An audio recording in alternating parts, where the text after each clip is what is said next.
28th of March 2019, we are live from Kampala Serena Conference Center. This is NTV Tonight, but first let's dive into the headlines. Who really owns Uganda Airlines? Controversy surrounding the shareholding of Uganda Airlines continues as Parliament rejects documents presented by Minister for Works Monica Zumba Ntege. What next for the Ronald Sebulime's family and the police after the admission that the motorcycle enthusiast was murdered in cold blood by errant officers? Lawyers and human rights activists weigh in on the matter. Also on NTV Tonight, on the second day of an official visit to Kenya, President Museveni tours the port city of Mombasa and takes a trip along the standard gauge railway. President Museveni hopes to get assurances of Kenya's commitment to building its part of the railway up to the Ugandan border. And police engages in running battles with Kyamagero University students protesting against what they call unfair tuition policy. The students say the university should be considerate, but the university stands its ground. This is NTV Tonight. I'm Andrew Kyamagero with Maureen on the sign language, and it starts now.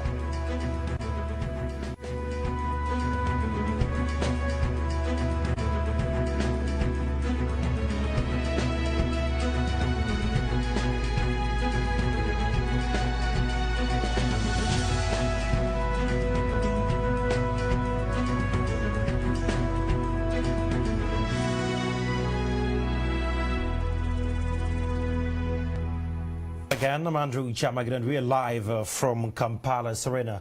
Now, Works and Transport Minister Monica Ntege Zumba has admitted that she tabled erroneous documents before Parliament in regards to shareholding in the Uganda National Airlines Company. Yesterday, Zumba told Parliament that Uganda owns 100% of the 2 million shares in the national carrier through the Minister of Finance and Minister of Transport. However, after scrutinizing the documents, the Parliament's Budget Committee has found out discrepancies that seem to suggest that Uganda Airline shares are owned by individuals. Herbert Zua reports. On Thursday, Works and Transport Minister Monica Ntege Zumba tabled documents before Parliament, which she claimed confirmed that government of Uganda was the sole shareholder in Uganda National Airlines Company. According to Azuba, on behalf of Uganda, the Ministries of Finance and Works and Transport owned 1 million shares each out of the 2 million shares in the national carrier. That government incorporated Uganda National Airlines Company. The company, Uganda Airlines, has never been owned by any individual other than Uganda, other than the government of Uganda. However, the minister's documents did not convince the House, following an earlier report by the Parliament's Budget Committee that revealed that Uganda owned only 2 shares. This prompted Deputy Speaker of Parliament Jacob Olanya to send Azuba's documents before the same committee for further scrutiny. Now the committee has found out that the documents presented were full of inconsistencies, and they did not show that Uganda was the sole owner of the airline's shares. There seems to be a serious problem in the registry of the company, the Uganda National Airlines Company, because if the registry was working well, it would not be in this mess where you come here and say this company, the shares have not been allotted. And then the following day you come and say, oh, they were allotted long time. The committee has found out that the shares are in the names of Minister Zuba and Finance Minister Matia Kasaija in their individual capacities, instead of being in the names of their ministries. Had not seen these things, meaning that the Honorable Minister Kasaija allots these shares to himself. The Honorable Minister of Works allots 1 million shares to herself, and she takes to be the secretary, she takes to be the director, she is also the, So I think, Chair, it is not correct for the Registrar General to come and suggest that Matia Kasaija is the same as saying Minister of Finance. That's not correct. Because when you see the chairman of the board, together with the company secretary, rushing to bring in a document saying they are now allotting new shares, and then later on they are advised that, shares were allotted long ago. It means they are not in control. This is a clerical error. It doesn't go to the substance of the ownership because you are reading the entire document from the owners who are good enough. The original document is very clear. So this is a clerical error that does not vitiate the substance of the shareholding. MPs also raised claims indicating that Uganda could be procuring used aircrafts. The allegation that aircrafts being bought, some of them are used aircrafts, so you need to allay the fears that the aircrafts we are buying are brand new. The information is that this is an overhauled Bombardier, and therefore we are buying things that will put us into disrepute. It is one of the reasons where you were put on oath. Honorable Chair and members, we went into an agreement. We signed an agreement with the company, and the agreement clearly says that we are buying new equipment. Both Kasaiji and Azuba owned up the mistakes and apologized to the committee. Well, I would like to apologize on behalf of my ministry. She will do her own for anything that did not come out smartly. At my ministry, we believe that things must come out smartly. If you are not sure, don't talk. If you don't know, research, so that when we come out with the real facts. I would like to apologize for the errors that have been made on behalf of all the technical people in my ministry.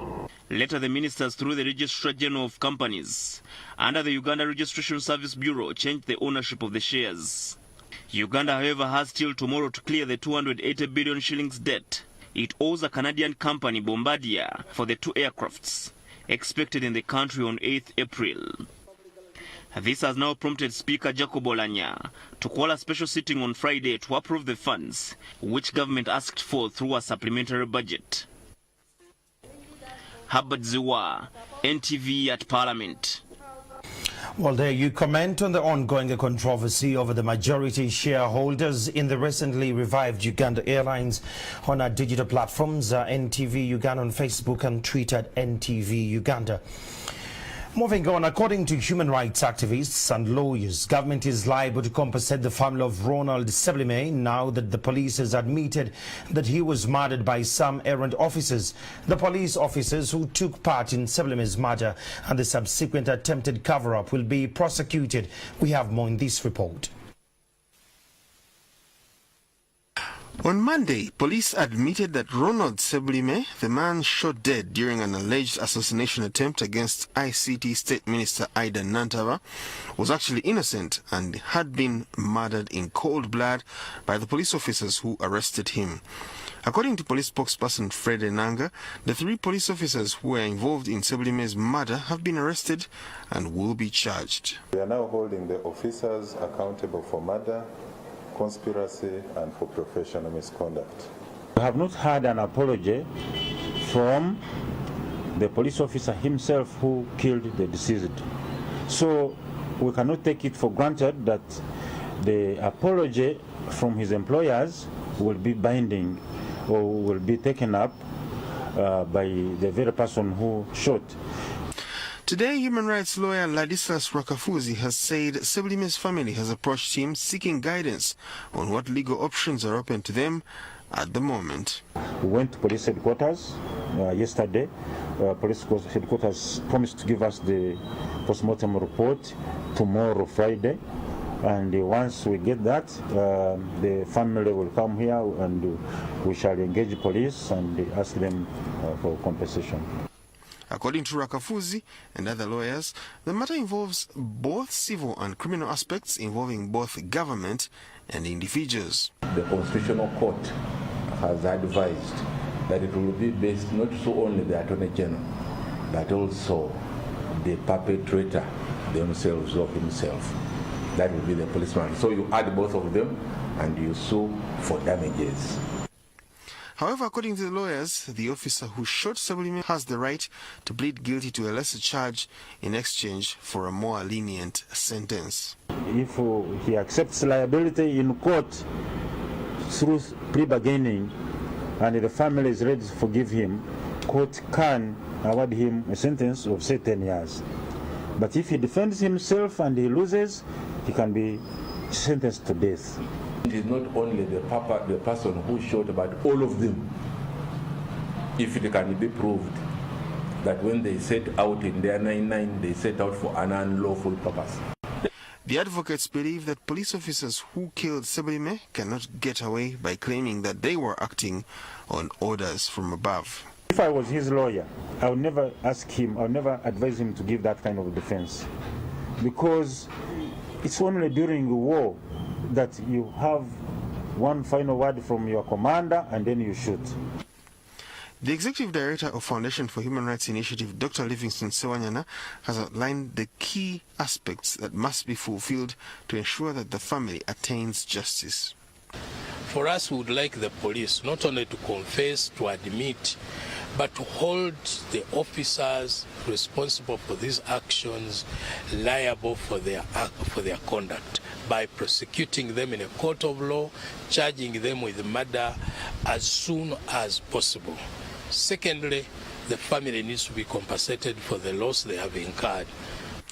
The lawyers and human rights activists have appreciated the press for exposing injustices, and they say the media coverage forced police to retract its earlier statement. Otherwise, what we still know is that behind these cameras of yours, where you are not, a lot of injustice is taking place.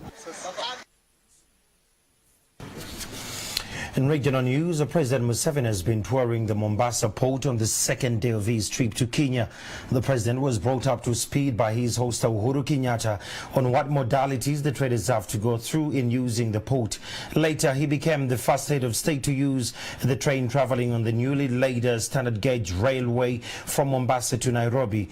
We bring some of the highlights of the 4-hour trip, which will lay the foundation for the start of the Uganda leg of the railway early next year.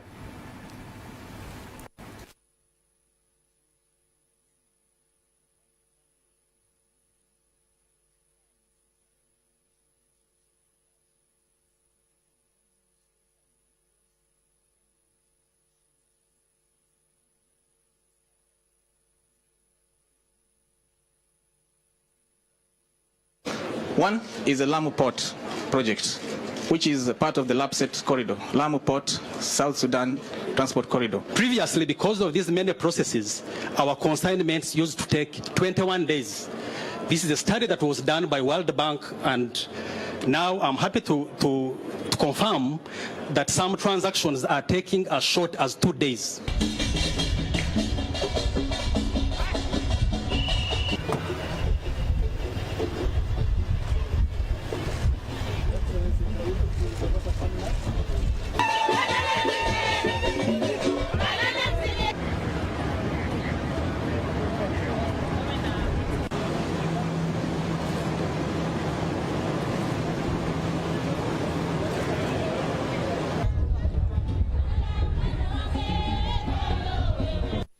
Well, that was the president in Kenya, Mombasa. Moving on, business around Kyamagero University today came to a standstill as police officers engaged in running battles with the university students who are striking over what they described as unfair fees policy. The striking students say they are against a notice issued by the university administration saying that those with outstanding tuition balances 2 weeks in the semester would have to register for a dead year. Kyamagero University's Vice Chancellor in charge of Finance and Administration, Professor Fabian Nabugom, says the policy has been in place and cannot be changed. Walter Mwesije reports. For close to 5 hours, the police, reinforced by the army, used tear gas to quell rowdy students who had blocked most of the roads leading to Kyamagero University.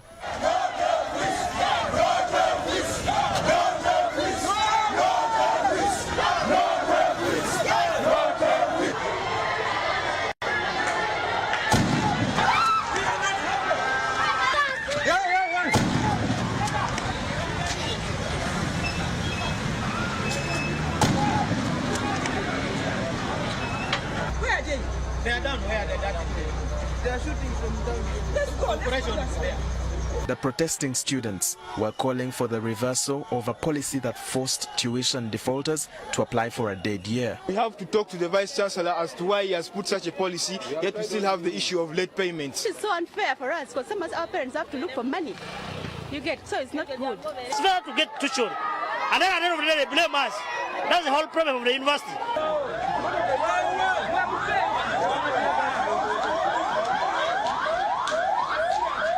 One of the students was seriously injured after a tear gas canister he wanted to throw back to the police exploded in his hand. Vendors, shop owners and residents around the university were also caught up in the fracas. The residents and business people had mixed reactions about the students' strike.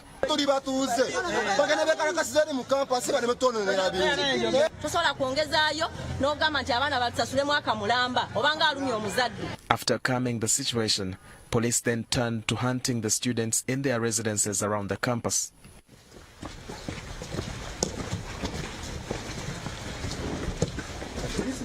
The spokesperson for Kampala Metropolitan Police, Patrick Onyango, says after a meeting with the university administration, stringent measures will be taken to avoid a repetition of similar incidents. 6 are in our custody.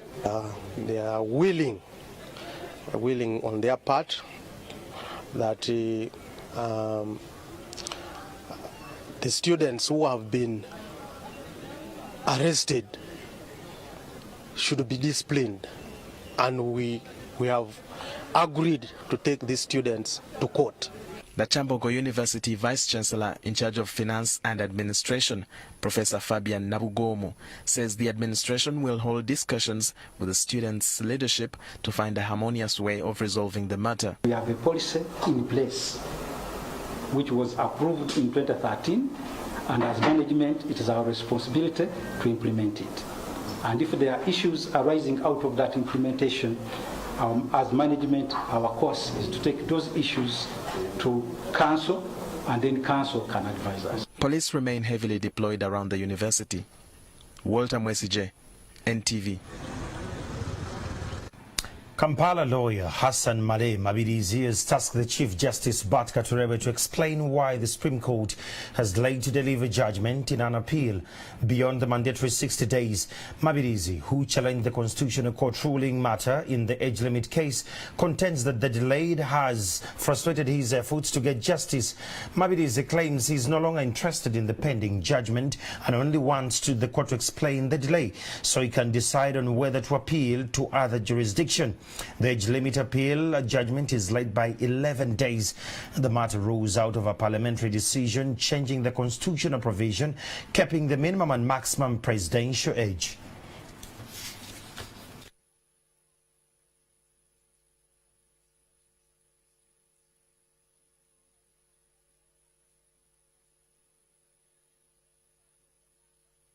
But to ask for reasons why this judgment was not delivered within 60 days, as the law requires.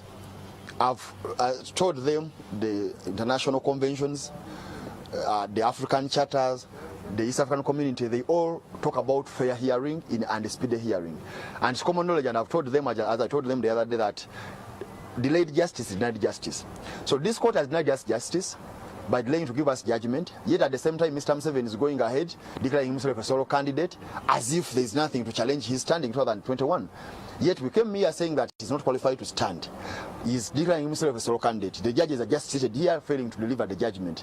And secondly, one of the reasons why I was challenging the ballot decision was because the judgment was delayed. So if it was delayed and then you also delayed, then I've determined my appeal.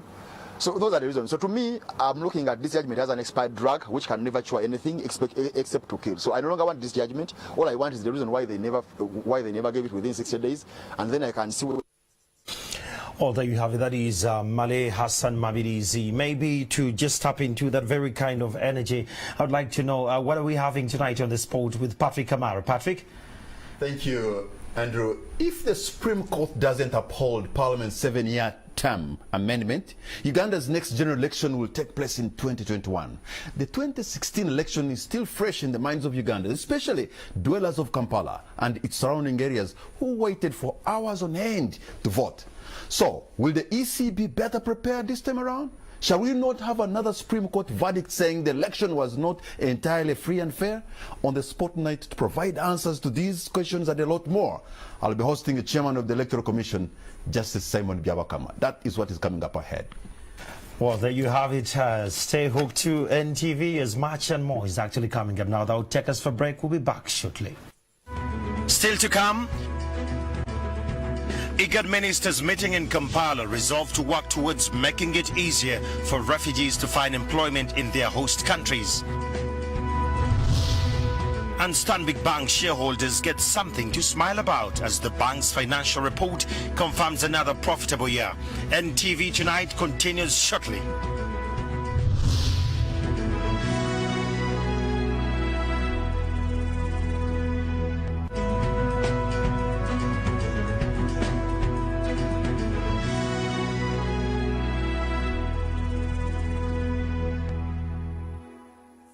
Enjoy a low-price Easter at ShopRite with our range of succulent meats, freshly baked favorites, delicious treats, and eggs galore. Plus, the lowest prices on so much more, like a 1.8-liter bottle of Noor cooking oil for just 17,100 shillings, and a 5-kilogram bag of SWT1 Pakistani rice for only 21,900 shillings. Celebrate a low-price Easter only at ShopRite. Lower prices you can trust always.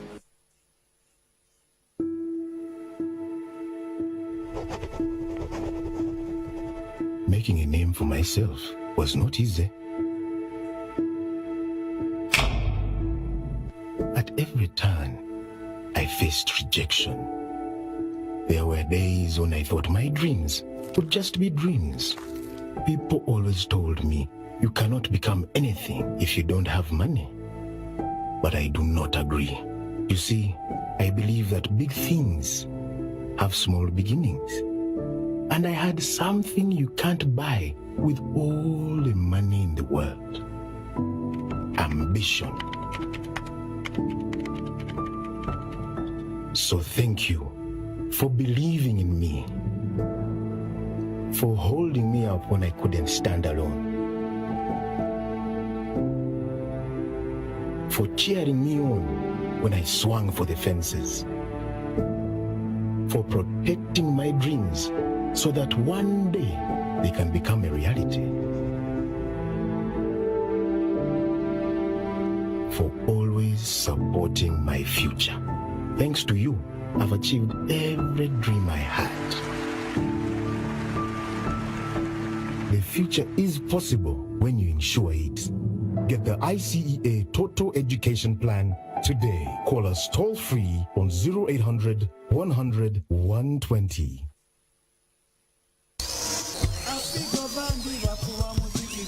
Governor presents Friday Night Live with the Great Africa Band, featuring the sensational Irene Namubiru on Friday the 29th of March 2019 for only 50,000 shillings. Friday Night Live sponsored by Jomai Property Consultants, NTV, Rock Telecom, Radio 1, Governor, and Johnny Walker. Excessive consumption of alcohol is harmful to your health. Please drink responsibly. Upgrade to the next DSTV package and get boosted one package higher. For instance, if you upgrade from DSTV Access to DSTV Family for 27,000 shillings extra, you will get boosted to DSTV Compact and no extra charge for 1 month. So, upgrade your package today and get boosted one package higher with DSTV, Africa's leading entertainment destination.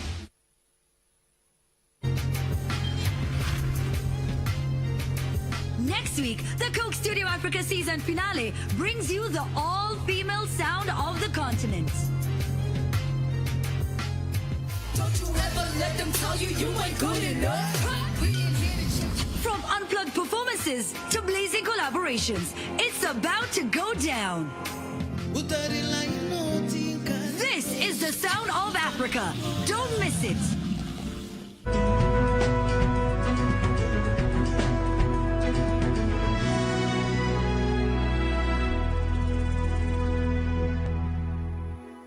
Opinion Poll is brought to you by KCB. Go ahead. KCB Bank is regulated by the Bank of Uganda. Hello again, it's still NTV Tonight, and about a poll question. We asked you comment on the ongoing controversy over the majority shareholding in the reviving of Uganda Airlines. Well, we already have a couple of feedback on our digital platforms. On Twitter, we have Melvin's Diary. That is Melvin Nasasa says that there is controversy around everything in which our government has financial interest. And the controversy aids the mice hiding in those ministries to stealthily pick crumbs repeatedly without attracting the attention of the unsuspecting Ugandans trying to understand the controversies. Thank you so much, Nasasra. And Lubega Matthias says, just waking up and all of a sudden 100% of the shares belong to the government. Yee, what a country. In just one day, you can transfer shares just like that. Stephen Otim says that we'll keep this Uganda Airlines story for the next time someone asks me why I'm not patriotic in 2019. Come on, Steve. And the last one here coming in from Peter Wakobs says that facts are bitter, but that is how this government operates.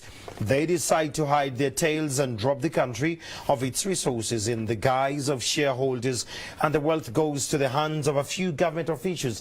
Thank you so much for your feedback on the digital platforms. Opinion Poll was brought to you by... Come and let's talk about what you need. KCB. Go ahead. KCB Bank is regulated by the Bank of Uganda. Get an unsecured bid bond from KCB of up to 200 million shillings. Moving on, member states of the Intergovernmental Authority on Development, IGAD, have resolved to work towards making it easier for refugees to find employment in their host countries. The position was arrived at today by high-level experts and ministries of labor and those in charge of refugee affairs from the 7 member states of IGAD who were meeting in Kampala. Francis Jingo has the details. The Intergovernmental Authority on Development, IGAD, is made up of 7 member states of Uganda, Kenya, South Sudan, Sudan, Ethiopia, Djibouti and Somalia. Since Monday, high-level experts on refugee matters, ministers of labor and those in charge of refugees have been deliberating on how the regional body can improve on the livelihoods and self-reliance of refugees resident in IGAD nations. In a bid to actualize the Nairobi Declaration of 25th March 2017, countries have agreed to allow refugees to get access to jobs like other nationals in refugee host countries without discrimination. We say in best case scenario, let's all strive at trying to give our refugees, our brothers from the neighboring countries, as much rights as possible. As people are on, because they are on also anyway. The alternatives for refugees or IDPs to remain idle can entrench displacement and create other negative social pressures.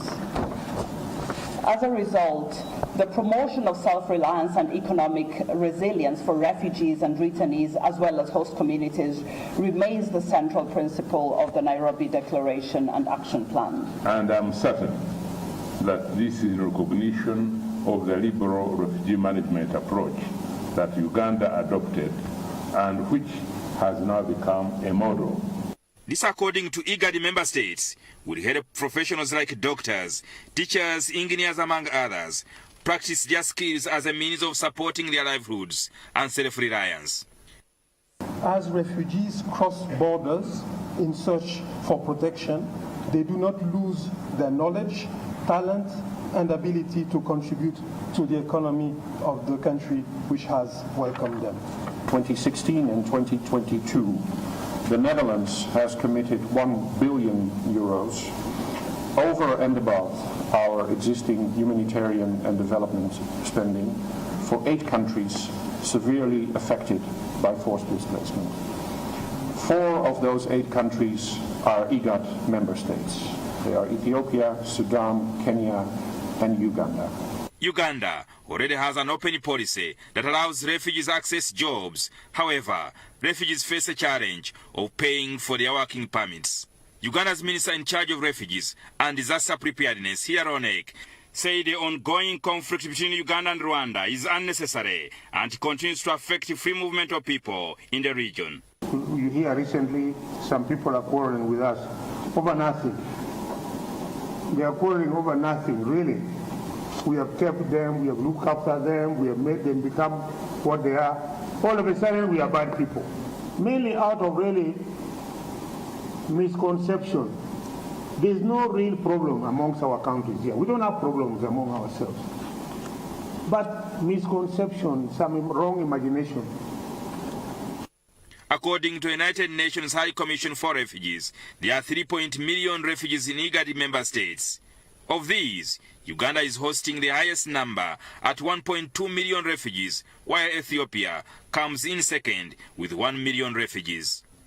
Jingo Francis, NTV.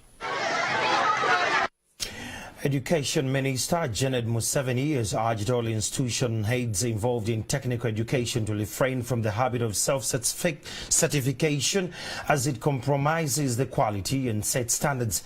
The minister, who was speaking at the release of the 2018 Uganda Business and Technical Examination results, as well as those of Directorate of Industrial Training. We have more.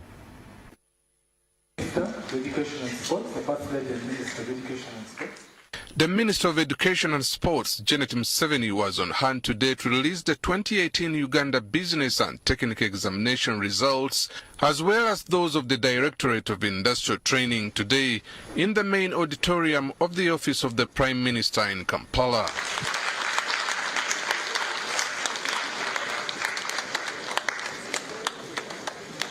Some 21,428 candidates sat for the exams under the auspices of Uganda Business Technical Examinations Board, obtaining various qualifications such as technical certificates, business diplomas and business certificates.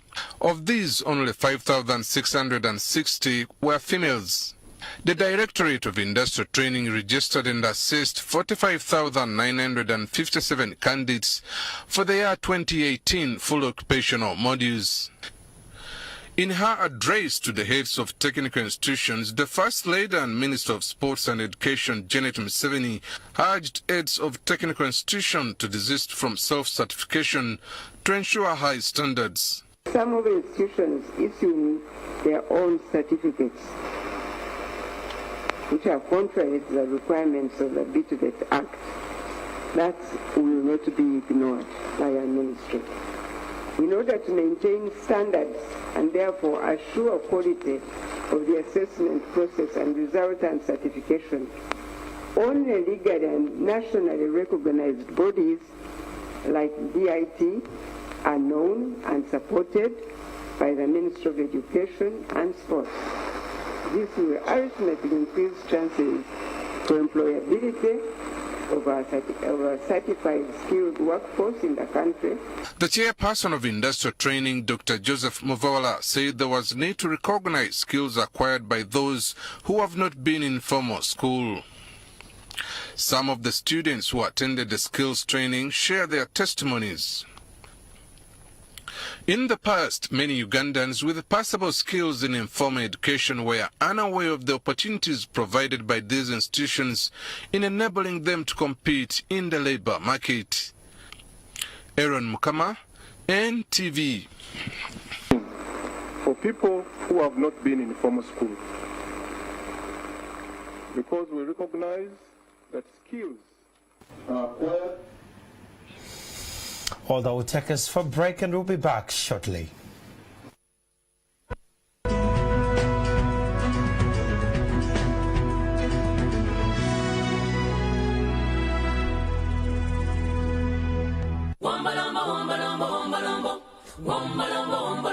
In celebration of the International Jazz Day, Johnny Walker and Isaiah Katuma present global pop star and three-time Grammy winner Angelique Kidjo. Don't miss a special electrifying performance by Africa's premier diva with a special guest, the Grammy-nominated Billboard